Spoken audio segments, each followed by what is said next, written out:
আপনি যদি জানতেন যে আপনার হাতে মাত্র ৭ দিন বাকি আছে, তাহলে আপনি কি করতেন? কিন্তু প্রজাপতি এই কথা জানে না। সে জানে না কাল আসবে কিনা, তবুও সে উড়তে থাকে, ফুলে ফুলে বসে, রং ছড়িয়ে দেয় পৃথিবীতে।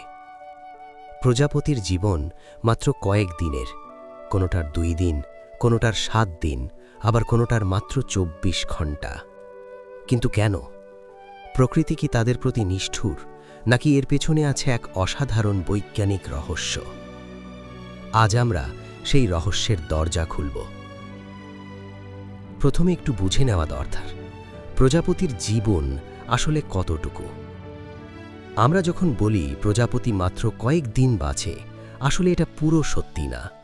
প্রজাপতির জীবন ৪টি ধাপে বিভক্ত। প্রথম ধাপ, ডিম।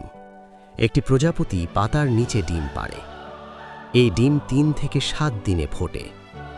দ্বিতীয় ধাপ, শুঁয়োপোকা বা লার্ভা। এটাই সবচেয়ে গুরুত্বপূর্ণ ধাপ। শুঁয়োপোকা দিন রাত খায়, বাড়ে, শক্তি সঞ্চয় করে। এই ধাপ চলে প্রায় ২ সপ্তাহ থেকে কয়েক মাস পর্যন্ত। তৃতীয় ধাপ, পিউপা বা গুটি। শুঁয়োপোকা নিজেকে একটি শক্ত আবরণে মুড়িয়ে নেয়। ভেতরে চলে অসাধারণ রূপান্তর। এই ধাপ ১০ দিন থেকে কয়েক সপ্তাহ পর্যন্ত। চতুর্থ ধাপ, পূর্ণাঙ্গ প্রজাপতি। আর এই ধাপটাই সবচেয়ে সংক্ষিপ্ত, মাত্র কয়েক দিন থেকে কয়েক সপ্তাহ। তাহলে বুঝতেই পারছেন, প্রজাপতির সম্পূর্ণ জীবন কিন্তু বেশ লম্বা। মাসের পর মাস সে কাটায় শুঁয়োপোকা হিসেবে। কিন্তু রঙিন ডানা মেলে যখন সে উড়তে শেখে, তখন তার সময় ফুরিয়ে আসে দ্রুত। কেন? বিজ্ঞান বলে প্রজাপতির পূর্ণাঙ্গ রূপের আয়ু কম হওয়ার পেছনে বেশ কয়েকটি কারণ আছে। কারণ ১, তারা খেতে পারে না ঠিকমতো। এটা শুনতে অবাক লাগলেও সত্যি। বেশিরভাগ প্রজাপতির মুখের গঠন এমন যে তারা শুধু তরল পান করতে পারে, ফুলের মধু, পচা ফলের রস, এমনকি মাটির খনিজ লবণ। শুঁয়োপোকা অবস্থায় তারা এত শক্তি সঞ্চয় করে নেয় যে পূর্ণাঙ্গ হওয়ার পর তাদের বেশি খাবারের দরকার পড়ে না। আসলে প্রজাপতির পূর্ণাঙ্গ রূপটা তৈরি হয়েছে একটাই উদ্দেশ্যে, বংশবিস্তার করা। কারণ ২, শরীরের গঠন দীর্ঘ জীবনের জন্য তৈরি নয়। প্রজাপতির শরীর অত্যন্ত সূক্ষ্ম ও ভঙ্গুর। তাদের ডানা তৈরি চিটিন নামের পাতলা উপাদানে। প্রতিটি উড়াল, প্রতিটি ঝড়, প্রতিটি স্পর্শে ডানার ক্ষতি হতে থাকে। মানুষের শরীর যেমন ক্ষত সারিয়ে নিতে পারে, প্রজাপতির ডানা পারে না। একবার ছিঁড়লে সেটা আর ঠিক হয় না। কারণ ৩, বিপাকের গতি অসাধারণ বেশি। ছোট প্রাণীদের শরীরে বিপাক ক্রিয়া অনেক দ্রুত চলে। তাদের হৃদয় প্রতি মিনিটে কয়েকশো বার স্পন্দিত হয়। শরীরের কোষগুলো দ্রুত বুড়িয়ে যায়। প্রকৃতির এক অদ্ভুত নিয়ম, যত ছোট প্রাণী তত দ্রুত জীবন।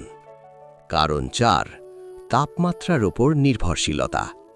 প্রজাপতি শীতল রক্তের প্রাণী, মানে তাদের শরীরের তাপমাত্রা নিয়ন্ত্রণের ক্ষমতা নেই। ঠান্ডা পড়লে তারা নড়তেই পারে না। বৃষ্টিতে তারা আশ্রয় খোঁজে।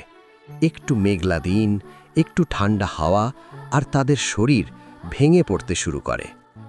এখন হয়তো আপনি ভাবছেন, প্রকৃতি প্রজাপতিদের প্রতি বেশ নিষ্ঠুর, তাই না? কিন্তু না, আসলে এটা প্রকৃতির সবচেয়ে চতুর পরিকল্পনাগুলোর একটি। প্রজাপতির স্বল্প জীবন আসলে একটি বিবর্তনীয় কৌশল। শুঁয়োপোকা অবস্থায় তারা প্রচুর খায়, বাড়ে এবং শক্তি সঞ্চয় করে। এই দীর্ঘ লার্ভা পর্যায়টাই তাদের আসল জীবন। পূর্ণাঙ্গ প্রজাপতি হওয়ার পর তাদের একটাই কাজ, যত দ্রুত সম্ভব সঙ্গী খুঁজে বের করা এবং ডিম পাড়া। এই কাজের জন্য দীর্ঘ জীবনের দরকার নেই। দরকার শুধু গতি, রং এবং সঠিক সময়ে সঠিক জায়গায় থাকা। এবং এখানেই প্রজাপতির আসল উপহার লুকিয়ে আছে। প্রজাপতি যখন ফুলে ফুলে উড়ে বেড়ায় মধুর সন্ধানে, তখন তার পায়ে, তার ডানায়, তার শরীরে লেগে যায় পরাগরেণু। এক ফুল থেকে আরেক ফুলে পরাগ পৌঁছে দেয় সে। এভাবে সে শুধু নিজের বংশ টিকিয়ে রাখে না, পুরো একটি ফুলের জগৎকে বাঁচিয়ে রাখে। মাত্র কয়েক দিনের জীবনে একটি প্রজাপতি শত শত ফুলের পরাগায়নে সাহায্য করতে পারে। ভাবুন একবার, কত বড় কাজ। তবে সব প্রজাপতি কিন্তু কয়েকদিনেই শেষ হয়ে যায় না। পৃথিবীর সবচেয়ে বিখ্যাত প্রজাপতি মোনার্ক বাটারফ্লাই বাঁচে প্রায় 8 থেকে 9 মাস। কানাডা থেকে মেক্সিকো পর্যন্ত প্রায় 4500 কিলোমিটার পথ পাড়ি দেয় তারা।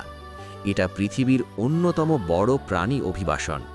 কিন্তু কেন মোনার্ক এত বেশি বাঁচে?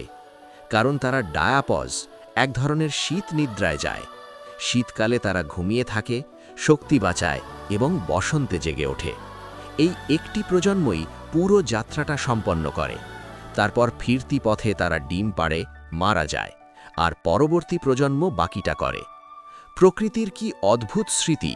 মোনার্ক প্রজাপতি কোনোদিন মেক্সিকো দেখেনি, তবু তাদের শরীরে থাকে পথের মানচিত্র। এছাড়াও মর্নিং ক্লোক প্রজাপতি বাঁচে প্রায় 11-12 মাস, যা বেশিরভাগ প্রজাপতির চেয়ে অনেক বেশি। তাহলে দেখা যাচ্ছে জীবনকাল নির্ভর করে প্রজাতির ওপর, পরিবেশের ওপর এবং তাদের বিবর্তনীয় উদ্দেশ্যের ওপর। একটি প্রজাপতির কথা মাথায় আনুন। সে জানে না তার কতদিন বাকি। সে জানে না আগামীকাল বৃষ্টি আসবে কিনা। সে জানে না শীত কখন আসবে। তবু সে উড়তে থাকে। প্রতিটি মুহূর্তে সে সম্পূর্ণ উপস্থিত। প্রতিটি ফুলে বসার সময় সে পুরোটুকু দেয়। বৌদ্ধ দর্শনে প্রজাপতি হল অনিত্যতার প্রতীক। সব কিছু ক্ষণস্থায়ী, কিন্তু তাই বলে কম মূল্যবান নয়। জাপানি সংস্কৃতিতে প্রজাপতি আত্মার প্রতীক, মৃত্যুর পরেও জীবনের চলমানতা। আর বিজ্ঞান বলে প্রজাপতির সংক্ষিপ্ত জীবন আসলে পুরো পরিবেশকে বাঁচিয়ে রাখার সেবায় নিয়োজিত। তাহলে কি ছোট জীবন মানেই ব্যর্থ জীবন? একদম না। একটি প্রজাপতি কয়েকদিনে যা করে তা অনেক দীর্ঘজীবী প্রাণী কখনো করতে পারে না। সে রং দেয়, সে পরাগ বহন করে, সে জীবনকে এগিয়ে নিয়ে যায়। প্রজাপতির আরেকটি অবিশ্বাস্য ক্ষমতা আছে। তারা সূর্যকে ব্যবহার করে দিক নির্ধারণ করতে পারে।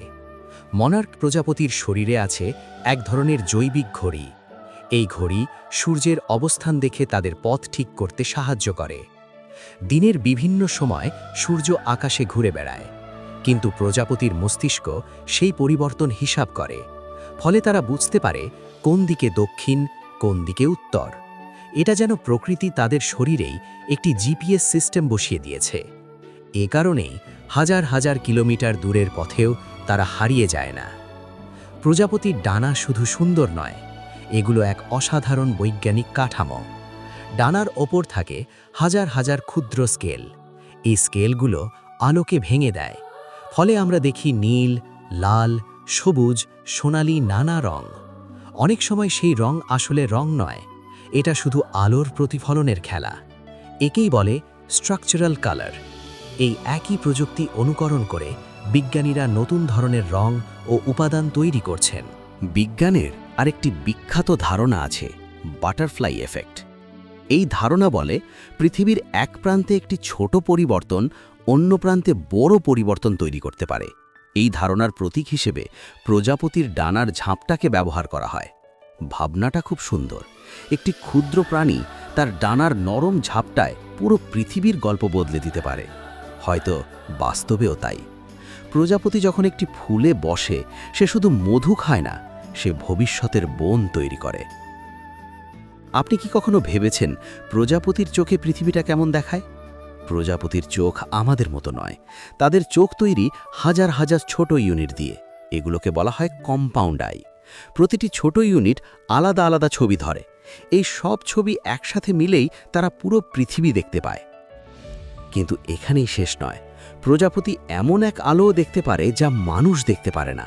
এই আলো হলো আল্ট্রাভায়োলেট লাইট বা ইউভি। আমাদের কাছে অনেক ফুল সাদা বা একরঙা মনে হয়, কিন্তু প্রজাপতির চোখে সেই ফুলগুলো যেন আলোর নকশায় ভরা।